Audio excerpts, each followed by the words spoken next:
भगवान बनना है, भगवान के बाजू में बैठना, वो भगवान बनने की कला को आत्मसात करना, भगवान बनने की हैसियत को अपने अंदर लेके आना है। और अपना मंगलाचरण षडावसक पर चल रहा है कि तीर्थंकर बनना है तो देव पूजा को करना आवश्यक है, तीर्थंकर बनना है तो गुरु भक्ति को करना आवश्यक है, तीर्थंकर बनना है तो स्वाध्याय को करना आवश्यक है, तीर्थंकर बनना है तो संयम में रहना आवश्यक है, तीर्थंकर बनना है तो तप को करना आवश्यक है, तीर्थंकर बनना है तो दान को करना आवश्यक है, तीर्थंकर बनना है तो छठ आवश्यक को करना आवश्यक है, तीर्थंकर बनना है तो मूल गुणों को पालन करना आवश्यक है। मैंने आप लोगों के बीच में वो कविता से बात प्रारंभ करी थी कि उत्साह के एक शब्द कहने में मात्र एक ही क्षण लगता है, बह रहे आंसू को पोंछने मात्र एक ही क्षण लगता है, मदद के लिए हाथ बढ़ाने में मात्र एक ही क्षण लगता है, समझने का प्रयास करने में मात्र एक ही क्षण लगता है, मित्र बनाने और बनाए रखने में मात्र एक ही क्षण लगता है, किसी टूटे दिल को जोड़ने में मात्र एक ही क्षण लगता है, किसी का दिन संवारने में मात्र एक ही क्षण लगता है। तो बस इस क्षण को पकड़ लें, वो सरक ना जाए इसके पहले। ये बात करी थी, जीवन में इतने वर्ष बीत चुके हैं, सहायता अधिक करी या दूसरों से सहायता अधिक ली, इसकी लिस्टिंग आपने करी कि नहीं करी। ये बात करी थी कि संसार जगत कहता है दूसरों का उपयोग कर लो, और जबकि अध्यात्म जगत कहता है कि दूसरों के उपयोगी बनते रहो। ये वाली बात कही थी। और 4 प्रकार के व्यक्ति तो बताए थे मैंने, आप कौन से हो? कोमल कृतज्ञ हृदय, कोमल हृदय, कृपण हृदय, कठोर हृदय। कृतज्ञ हृदय जो दिए बिना नहीं रहता, कोमल हृदय जो देकर ही रहता है, कृपण हृदय जो नहीं दे सकता, और कठोर हृदय जो देना ही नहीं चाहता। ये बात अपन ने करी थी और कहा भी था कि रखा हुआ राख हुआ, दिया हुआ अपना हुआ। जिन शक्तियों का आपने उपयोग नहीं किया वो राख हो जाएगी, और जिन शक्तियों का आपने उपयोग कर लिया वो क्या हो जाएगी? वो तो लाख की हो जाएगी, करोड़ों की हो जाएगी। और एक और बात बोली थी कि एक बात सदैव याद रखना कि जो सत् कार्यों का संपूर्ण जगत व्यापार का जगत नहीं है, इस जगत में जो गिन गिन कर देता है उसे भी बदले में गिन गिन कर ही मिलता है, और जो सब कुछ न्यौछावर कर देता है उसको सर्वस्व मिल जाता है। इसलिए तुम्हें कुछ पाना है तो उसके पहले देना अनिवार्य है।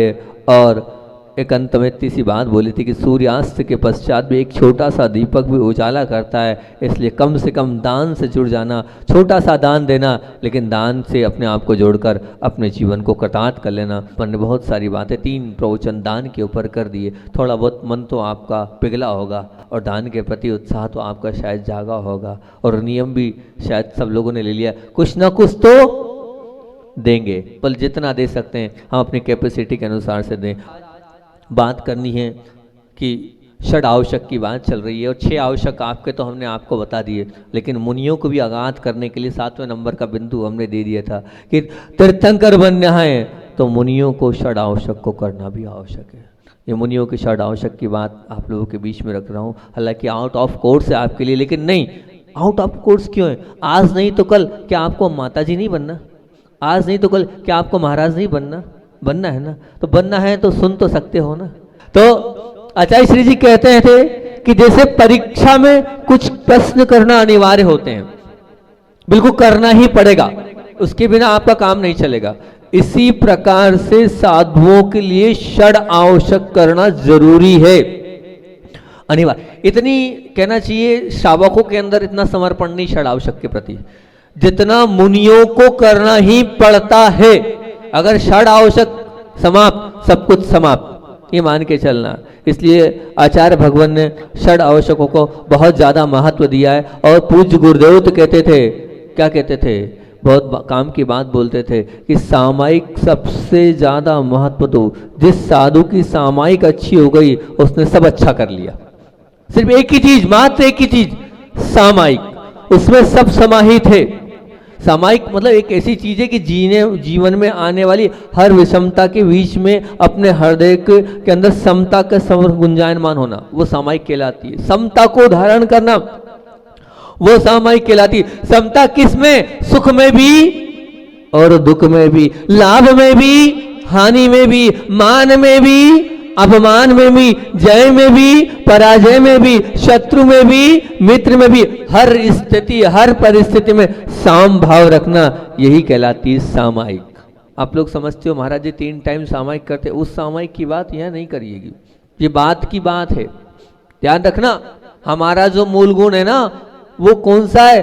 समता को धारण करना, ऑल टाइम 24 आवर्स, हर क्षण हर पल समता हमारी बरकरार है, तो समझना हमारा मूल गुण हमारे पास है। और उसके बाद तो वो 3 टाइम के सामायिक तो है ही है। आप सामायिक के प्रति कितने समर्पित है, ये अपने आप में हमें अंदर की जागरूकता तक पहुंचाने वाली ये क्रिया है। आचार्य श्री जी कहते थे कि सब व्रतों को संभालने वाली सामायिक है, सब व्रतों को, पूरे व्रतों को संभाल सकती है। जैसे करोड़पति व्यक्ति होता है ना, वो करोड़पति व्यक्ति तिजोरी में रखा हुआ धन को बार बार नहीं गिनता कि कितना है कितना है कितना है, चिंता नहीं करता।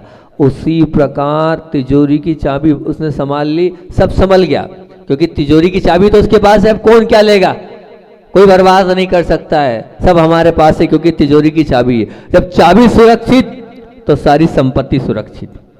ऐसे ही महाव्रती मुनियों के लिए, मुनिराजों के लिए ध्यान रखना, सामायिक निर्दोष, समता भाव सुरक्षित तो सारे के सारे वश सुरक्षित। और समता भाव की महिमा को अगर नहीं अपने जीवन में ला पाए तो कोई मतलब नहीं है। सबसे बड़ा है तपस्या और सबसे बड़ी साधना है समता, और वो समता ही सामायिक है, संतोष ही सामायिक है।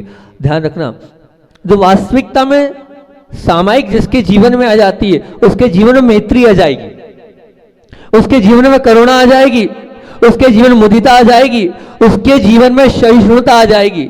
जो सामायिक के साथ अपने जीवन को जीता है, उसके मतलब सब जीवों के प्रति मैत्री भाव हो जाए, किसी को भी दुख ना हो, सब जीव सुखी रहे, ये भाव अपने आप आएगा। लेकिन जो सामायिक से जीवन जिएगा, जो किसी कारण से दुखी है, उसके प्रति उसके अपने आप सहानुभूति के भाव जागेंगे ही जागेंगे। दुख दूर करने के लिए उसका जो है अंदर से हृदय गदगद हो जाएगा, वो बिना दुख दूर किए रह ही नहीं पाएगा जिसके जीवन में सामायिक है।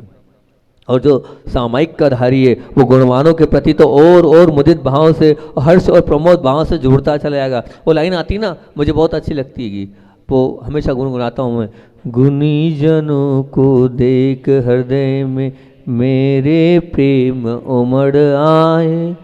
ये लाइन क्या है?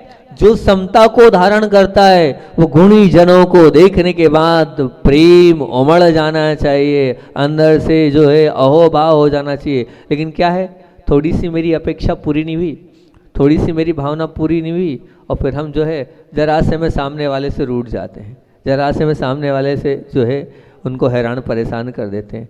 अरे समझो तो सही, कब कहाँ क्या किस लिए किस प्रकार से कहा गया है, क्या हेतु है। तोड़ने का हेतु थोड़ी है, संसार को जोड़ने का ही हेतु होता है साधु का। लेकिन फिर भी अगर आप साधु को नहीं समझ पाए तो बहुत बड़ी भूल और बहुत बड़ी गलती है भी आपके अंदर, बहुत बड़ी कमी है आपके अंदर कि आप किसको नहीं समझ पाए हो, आप साधु को नहीं समझ पा रहे हो कि साधु की वास्तविकता क्या। वो तो समताधारी है, सब बरोबर है उसके लिए। अगर साधु किसी एक से जुड़ जाएगा वो साधु नहीं है, ध्यान रखना, उसका साधुत्वपना नहीं है। अगर वो तो सबका था, सबका है, सबका रहेगा, तभी साधु है, तभी सामायिक में लीन है। और किसी एक से जुड़ गया और किसी एक के साथ नाम जुड़ गया उसका, वो साधुत्वपना नहीं है उसका, वो साधु नहीं है। आपके भगवान बना लो आप, ये चलमल अगार दोष है आपका। आपके महाराज बन सकते हैं, आपके माताजी बन सकते हैं, आपके भगवान बन सकते हैं, लेकिन साधु के साथ किसी का नाम साधु अगर अपने आप से जोड़ता है तो ये तो समझ लेना बहुत बड़ा मिथ्या कार्य है। तो आप समझो, और साधु की भावनाओं को और साधु के परिणामों को अगर वास्तविकता में जुड़े हो तो समझने का प्रयास करो और अंतरंग से जुड़ने का प्रयास करो। थोड़ी सी बात में लेकर जरा से में साधु को के ऊपर उंगली उठा दी कि महाराज जी ऐसे हैं, तो बात ही खत्म हो गई।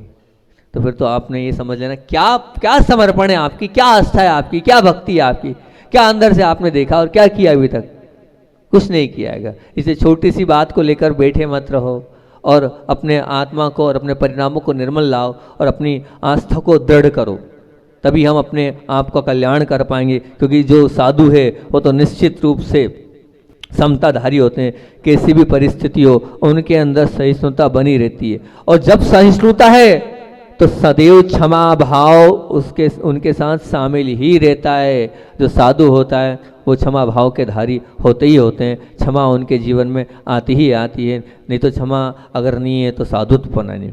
विषम परिस्थिति में भी हम कितनी भी कितनी भी मतलब कहना चाहिए कि कैसी भी परिस्थिति हो, लेकिन वो बहुत जल्दी सामंजस्य बिठा लेते हैं, और तो और जो दुर्जनों के प्रति बहुत आसानी से क्षमा भाव रख लेते हैं। तभी तो सामायिक होगी, नहीं तो क्या मतलब निकलेगा। सामायिक का तो काम ही वही है, क्या कहलाना है कि प्रतिकूल परिस्थिति में भी अपने आप को अनुकूल मानना, यही सामायिक है।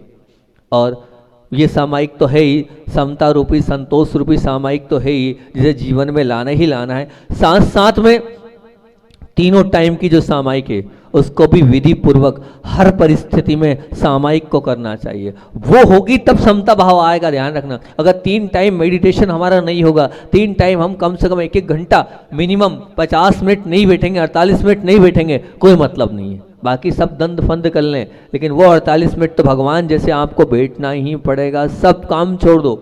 पूज्य गुरुदेव जब पिछले जब महामहोत्सव था 2000, वो छोटे वाले छोटे वाले मंदिर में था ना महामहोत्सव, 2000 की बात, 1 की बात है, 2001 की बात है। तब यहाँ से हम वहाँ पहुँचे 2001 में, तब महामहोत्सव था। मेरे सामने की बात है कि मैंने देखा, मैंने कहा क्या, मैं उस वक्त अपने आप को बड़ा धन्य माना कि सच में मैंने सही गुरु पकड़े, सच में मैंने सही गुरु पकड़े। उस समय मध्य प्रदेश के 2 भाग हुए और छत्तीसगढ़ अलग हो गया। उस समय छत्तीसगढ़ अलग हो गया और छत्तीसगढ़ में चुनाव हुए। चुनाव होने के बाद जो है मुख्यमंत्री बने, और मुख्यमंत्री बने, और योग संयोग की बात है कि मैं वहीं गेट पे था, वो गेट पे था, और गुरुदेव जो है से आकर संतोष जी कुंडलपुर अध्यक्ष वो निवेदन करते, आचार्य श्री 15 मिनट आप सामायिक में मत बैठो। बोले क्यों? मुख्यमंत्री आ रहे हैं। आचार्य श्री के शब्द से प्रधानमंत्री आए कि राष्ट्रपति आए, मैं मेरी सामायिक नहीं छोड़ सकता हूँ। नहीं आचार्य श्री समझिए बात को, उनको आगे जाना है तो बाहर से दर्शन करा देना, ठीक है ना। ऐसा मैं समय नहीं दे सकता कि कोई मुख्यमंत्री आ रहा हूँ मैं मेरी सामायिक छोड़ूं, मैं मेरे मूल गुण नहीं छोड़ सकता हूँ। गुरु जी ने बोला, मैं दंग रह गया। मैंने कहा मुख्यमंत्री पहली बार बना, देश प्रदेश के 2 उसमें, और यहाँ दर्शन करने कहीं नहीं जा रहा है, यहाँ आ रहा है। वो देखो श्रद्धा, उसकी आस्था देखो कि वो कोयला वाला परिवार उनसे जुड़ा था, उनको लेके यहाँ आ रहा है। वो लेकिन आचार्य श्री ने कहा नहीं, ये नहीं, तुम्हारी अगर लगती अंदर से आस्था श्रद्धा समर्पण है तो आपको रुकना पड़ेगा। आचार्य श्री अपने समय पर सामायिक में खड़े हुए, उस दिन 5-7 मिनट और लेट उठे, जल्दी नहीं उठे। मैं होता तो आकुलता कर लेता, मैं होता 5-7 मिनट जल्दी कर लो भैया। मेरे अंदर तो है ही ऐसी बात कि अगर कोई मेरे कारण खड़ा है आगे, मतलब कोई से, मतलब ऐसा कोई भी खड़ा हो, मतलब ऐसा नहीं कि कोई मुख्यमंत्री, कोई भी खड़ा हो तो मैं 10 मिनट जल्दी कर लेता हूँ, ठीक है भैया कोई दिक्कत नहीं, जल्दी जल्दी पाठ कर लो, जल्दी जल्दी कर लो। लेकिन आचार्य से 5-7-10 मिनट और लेट उठे, और लेट उठने के बाद फिर उसके बाद उनको दिया। उतनी देर मुख्यमंत्री, पूरी लाल बत्तियाँ, पूरे सब खड़े हैं बाहर दरवाजे पे, हाथ जोड़े। मैंने कहा सच में यार, जहाँ धक्का खा के मिलता है वहीं सब कुछ मिलता है, वो सब दर्शन होते। सामायिक नहीं, यानी नहीं छोड़ी पूज्य गुरुदेव ने। ये तो ये कहलाता है कि वास्तविकता में सच्ची प्रभावना। हम अपने नियमों को नहीं बदलेंगे, आप बदलना हो तो बदल लो अपने आप को, लेकिन हम अपने नियमों के साथ कोई समझौता नहीं करेंगे। ये बात उसके बावजूद भी मैंने गुरुदेवों को देखा है कि जब अस्वस्थ अवस्था हुई तो अस्वस्थ अवस्था में भी मैंने आपको बताया था अभी हाल संस्मरण में, कौन से, जब हरपिस हुआ था तो हरपिस में भी पूज्य गुरुदेव ने अपने नियमों से समझौता नहीं किया। और सामायिक तो सामायिक, बाकी समय में भले आप जितना कर लो, लेकिन जो भले वो कम करते थे, भले 2.5 घंटे की नहीं करते थे पर 1 घंटे करते थे, लेकिन स्थिर भाव से वो बहुत व्यवस्थित रूप से अपने सामायिक को कभी नहीं छोड़ते थे। ये अपने अंदर समर्पण होना चाहिए सामायिक के प्रति। और जो लोग प्रतिमाधारी बन चुके हैं, मैं भी उनसे कहूँगा कि आप कम से कम सब करना, लेकिन सामायिक को बहुत महत्व देना। ये सब कुछ है, इसके अंदर सब कुछ आ सकता है। सामायिक को आप रखोगे तो आपका जीवन कटाट हो जाएगा, आपके जीवन में उत्कृष्टता आती चली जाएगी, आपके जीवन में ऊंचाइयां अपने आप आएगी, बिना मांगे सब कुछ मिलेगा। जो सामायिक को बहुत अच्छे से करता है, श्रद्धा के साथ करता है, सब कुछ उसके पास आता चला जाता है, इसके सामायिक के प्रति समर्पण है। समता भाव तो ऐसे ही आ जाती है, बिल्कुल। और मैं ये तो कह रहा हूँ कि आप सामायिक कर रहे हो, लेकिन जो समता को धारण करता है, सामान्य साधु भी अगर समता को धारण करता है और थोड़ा बहुत ध्यान करता है तो उसके अंदर भी अपने आप सहज भाव में समता आ जाती है, मान के चलना। और आपने सब कुछ छोड़कर अगर किया तो कहाँ से कहाँ पहुँच जाओगे। क्षमा सागर जी के मुख से सुनी थी बहुत अच्छी बात कि शिवाजी को आपने सुना होगा, महाराष्ट्र में बहुत क्रेज है शिवाजी का। शिवाजी जब जयंती होती तो ऐसी मनाई जाती जैसे आपके महावीर जयंती से बढ़कर पूरा ऐसा महाराज सज जाता है। और उनके गुरु थे रामदास जी बाबा जी। रामदास जी बाबा जी गुरु थे, वो बहुत ध्यान में अधिकतर रहते थे। और जब ध्यान रखना, जो व्यक्ति ध्यान में रखे अपने आप को ले जाएगा तो उसके अंदर सहजता, सरलता, तो समता परिणाम तो अपने आप आ जाता है। तो हुआ ये कि वो जा रहे थे तो उन्हें बड़ी गर्मी थी, प्यास लगी तो गन्ने का खेत दिखा। तो गन्ने के खेत को देखकर उन्होंने सोचा क्या करना है। अब सामान्य मतलब ऐसे दिगंबर साधु नहीं थे, सामान्य साधु थे वो। तो उन्होंने सोचा क्या किया जाए, अब कोई दिख नहीं रहा है, प्यास बहुत लगी, पैसा किसको दूं, क्या दूं। और उन्होंने बिना पूछे जो है वो गन्ना तोड़ा और अपनी प्यास जो है वो बुझा ली। भूख भी लगी थी, उसकी तृप्ति भी हो गई। अब इतने में वो आया, उसने जो भाई किसान जो आया वो तो पैसे निकाल ही रहे थे, उसके पहले जो है दे दे दे दे दे दे, वो तो ऐसी घुटने में दिमाग था और घुटने में दिमाग देखा नहीं, और जो है वो दे, जैसे घुटने में दिमाग सजल का आएगा, सजल का घुटने में दिमाग देख ही नहीं रहा क्या हुआ क्या नहीं हुआ, और दे दे दे दे कर दिया। और वो किया, करते ही जो है उसने कहा क्षमा करना और पैसे भी दे दिए, और पैसे भी उनने ले लिए। अब उसे ये नहीं पता है कौन कितनी बड़ी चीज है, हमारे यहाँ के राजा के गुरु हैं। अब वो पहुंचने के बाद जब ये बात पूरे में फैल गई गांव में, शिवाजी को भी पता चला। अब सुनना ध्यान से, शिवाजी को जब पता चला आपके साथ ऐसा हुआ है, वो किसान ने ऐसा किया है, तो पता है शिवाजी पहुंचे और शिवाजी ने बोला वो कौन किसान है उसको बुला के लाओ।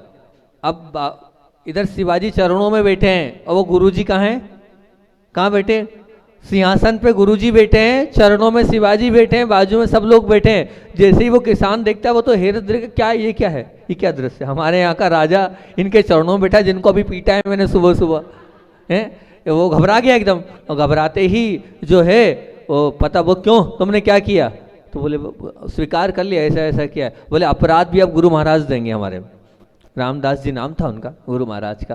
बोले अपराध भी उनको वो ही देंगे। अब देखना गुरु जो ध्यानी होते हैं, जो ध्यान करते हैं, वो क्या अपराध, बोले मुझे अगर दिया जा रहा है कि इन्हें क्या देना है अपराध में, तो बोले इनको इस अपराध की सजा में 5 गांव दिए जाएं। बोले 5 गांव क्यों, बोले इसलिए 5 गांव दिए जाएं ताकि कम से कम क्या है, ये गरीब आदमी है, एक गन्ना भी जाता तो कितने का जाता है, तो वो किसान ही जानता है कैसा नुकसान होता है। तो बोले इसको इतना पैसा दे दिया जाए कि जब भी कोई यहाँ से निकले तो ये कम से कम सबके प्यास बुझाता जाए। इस भाव से जो है 5 जो है खेत दे दिए जाने चाहिए। तो ये कौन, ये जब ध्यानी होता है व्यक्ति तो निश्चित रूप से ये समता आ जाती है। और सामायिक करते हैं तो मैत्री भाव, करुणा भाव, सहिष्णुता, क्षमा भाव और जीवन, सब जीवों के प्रति सम्मान का भाव, स्वपर कल्याण के भाव अपने आप आ जाते हैं। इसलिए बार बार आपसे कह रहा हूं मेडिटेशन करो, ध्यान करो। ध्यान के माध्यम से आपके जीवन में सरलता, सहजता निश्चित रूप से आएगी। आपका क्रोध शांत होने लग जाएगा, आपका डिप्रेशन चले जाएगा, आपके अंदर का अवसाद भाव चले जाएगा। आप छोटी मोटी चीज़ों को यूं ही आया गया कर दोगे, लेकिन कब, जब मेडिटेशन से जुड़ोगे। और सच बताएं, शाम का समय नहीं है मेडिटेशन का। वो जो शाम का समय है ना, वो धोखा है अपने आप का। पर क्या है, सुबह आप नहीं आ पाते हो। सही समय तो सुबह ही है, सही आनंद तो ध्यान का सुबह ही आता है। वही नमोकार मंत्र हीलिंग अगर सुबह हो जाए तो ऐसा आनंद आए जिसके अंत नहीं। मतलब बहुत अल्टीमेट चीज़ है वो, सुबह अगर आप करोगे तो अपने आप आएगा। शुरू में 2, 4, 8, 10 दिन लगेगा, जब एक बार लत लग जाएगी तो ये भी एक प्रकार का क्या नशा कहलाने वाला है। ये आदत पड़ गई तो इसके बिना आपको रहते नहीं बनेगा। तो उसको आप अपने जीवन में निश्चित रूप से लेके आएंगे तो आपका जीवन महानता की ओर आता चला जाएगा। ऐसा इस सामाई के ऐसे ही 24 भगवान की वंदना स्तुति है, वो भी एक क्या आवश्यक है। बहुत अच्छी चीज लगी थी, सीख लो आप, सब लोग सीख लो। जो चीज़ मुझे अच्छी लगी मैं एक्सेप्ट कर लेता हूँ उसको। तुरंत मैंने मुनीश्वर सागर से बोला मेरी कॉपी पे ऐड करो। पहले पेज पे उनके हाथ से हमने खुद लिखवा लिया। महाराज जी से कहा, मैंने कहा ये चीज़ आपकी अच्छी लिखी, आप तो इसको मेरी उस पर कॉपी पे ऐड कर दो। उन्होंने देखो, क्योंकि मेरी एक आदत है जहाँ जो अच्छा लगता है मैं लिखवा लेता हूँ। महाराज जी के हाथ से हमने लिखवा लिया, सुरवत सागर जी के हाथ से। और मैं जिससे लेता हूँ उसका नाम नहीं बोलता हूँ। मेरी एक आदत है, क्या अच्छा लगा वो आपको भी सिखा के गए थे, वो सिखा के क्या गए थे वो सिखा देता हूँ आपको भी। हालांकि उस दिन तो उन्होंने बताया था बहुत कम लोग थे। तो उनका कहना ये था महाराज जी का कि आपने भगवान को नमोस्तु किया, वेदी में कितने भगवान? 100 भगवान। नमोस्तु आप एक भगवान को कर रहे हो, 99 में क्या हो गया? भगवान तो कितने 100 सवा 100 भगवान है, और आप लोग भी हो। अब 1 2 4 को कर रहे हो, और बाकी ने क्या किया है? अब सबको तो अलग अलग कर नहीं सकते हैं, लेकिन आगम में आया था, धौला जी में आया, उन्होंने इस चीज को पकड़ा। उसमें वहाँ क्या लिखा है? उसमें लिखा है समगम संगम पत्यम पत्यम जय जिनेन जय जिनेन जय जिनेन। क्योंकि हमें सबको नमोस्तु करना है, सब भगवानों की वंदना करना है, और सब भगवानों की वंदना करना है तो क्या? समगम समगम पत्यम पत्यम जय जिनेन जय जिनेन जय जिनेन, या नमोस्तु नमोस्तु नमोस्तु, समगम समगम पत्यम पत्यम नमोस्तु नमोस्तु नमोस्तु। अब वेदी में जितने, समगम मतलब क्या? समूह रूप में। पत्ते मतलब क्या? प्रत्येक को अलग अलग। समगम मतलब क्या?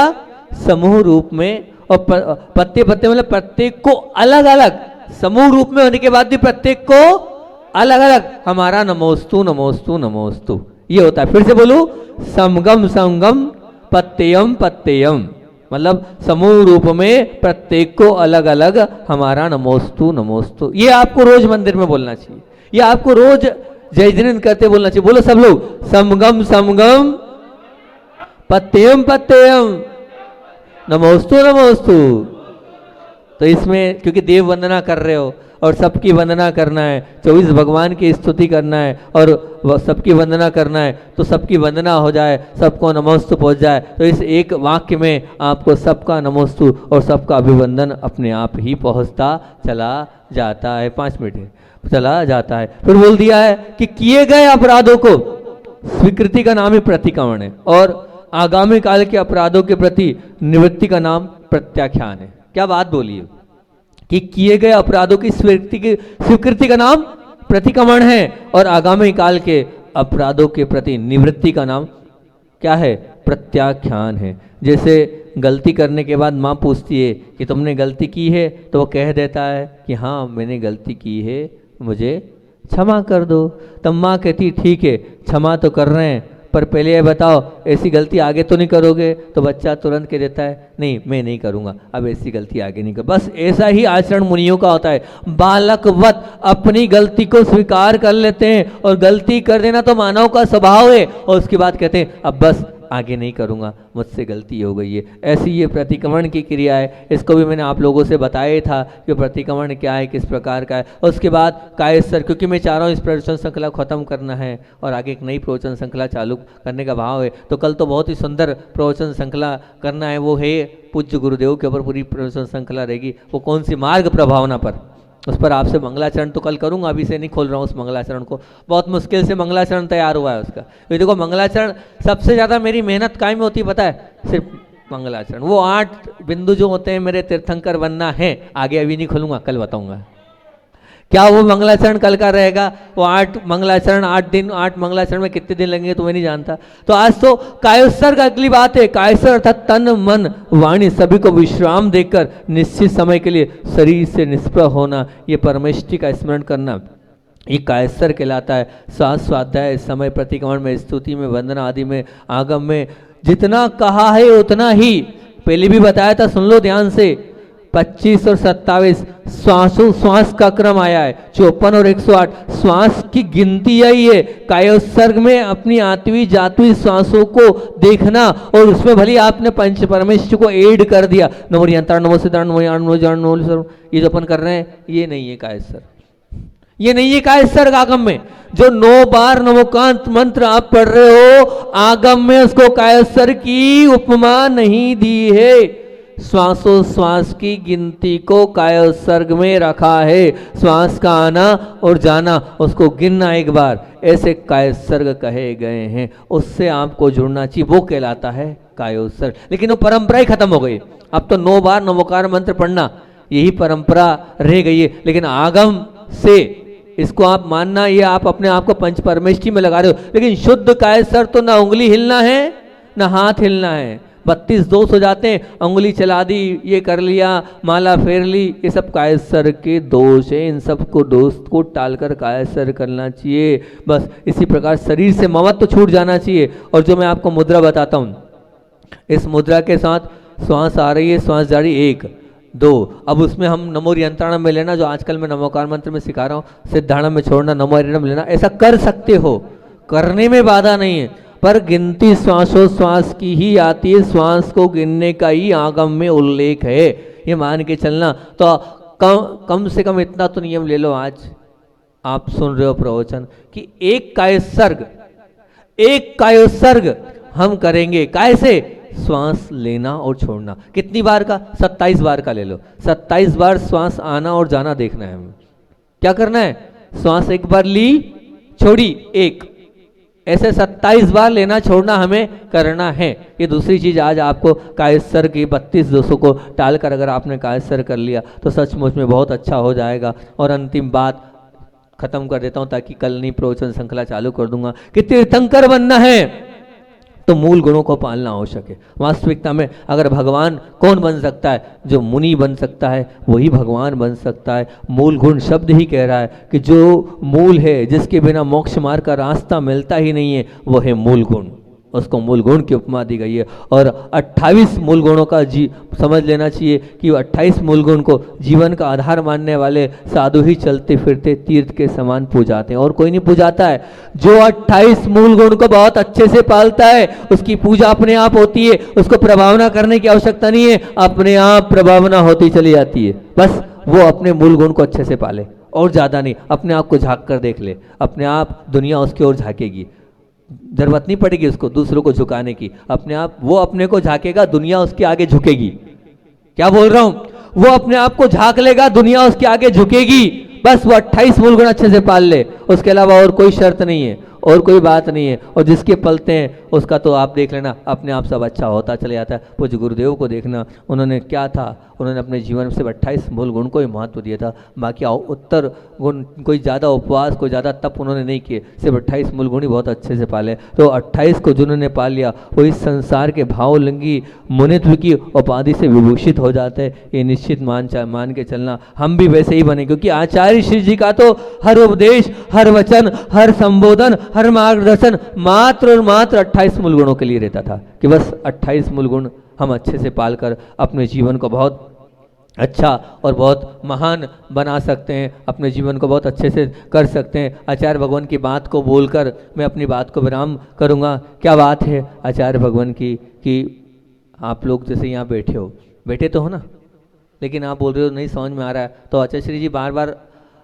आपका और हमारा जो संवाद है, और मैं बोल रहा हूँ और आप सुन रहे हो, तो वो आप सुन रहे हो और मैं बोल रहा हूँ, तो समझ में क्यों नहीं आ रहा है? तो आचार्य श्री जी बोलते हैं, पता है क्यों समझ में नहीं आ रहा है? बोले जब वो विद्यार्थी पेपर देने जाता है, शायद आप लोग भी पेपर देने एग्जाम हॉल में गए होंगे, तो जब वो विद्यार्थी जाता है तो वहाँ जाने के बाद वो भूल जाता है कल कौन सा पेपर दिया मैंने, और कल कौन सा पेपर है, कल कौन सा पेपर दिया और कल कौन सा पेपर है, वो सब भूल जाता है। वो तो सामने क्या प्रश्न है उसको लिखने में जो है वो बिजी हो जाता है। बस बोले जो व्यक्ति सामने क्या वाणी खिर रही है, या सामने मैं पूजन कर रहा हूँ, या सामने मैं आहार दे रहा हूँ, उसमें अगर पूरे से लग जाएगा तो सचमुच में उसका लगना सार्थक हो जाएगा। नहीं तो कोई मतलब ही नहीं है, कर रहे हैं और होता चला जा रहा है, पता ही नहीं महाराज जी ने प्रवचन में क्या बोल दिया, तो कहानी कहाँ से होगी। नहीं, आप आए हैं तो जैसे वो बच्चा एकाग्रता पूर्वक एग्जाम हॉल में बैठकर सिर्फ उस पेपर को और उस क्वेश्चन आंसर को देखता है, वैसे ही अगर आप देखते चले जाओगे तो आपका हर कार्य सार्थक हो जाएगा। वो सार्थकता हमारे जीवन में जाएगी तो हमारा जीवन सार्थक हो जाएगा, हम सबका जीवन सार्थक हो। इन्हीं भावना के साथ बोलिए आचार्य विद्यासागर जी महामुनि आज।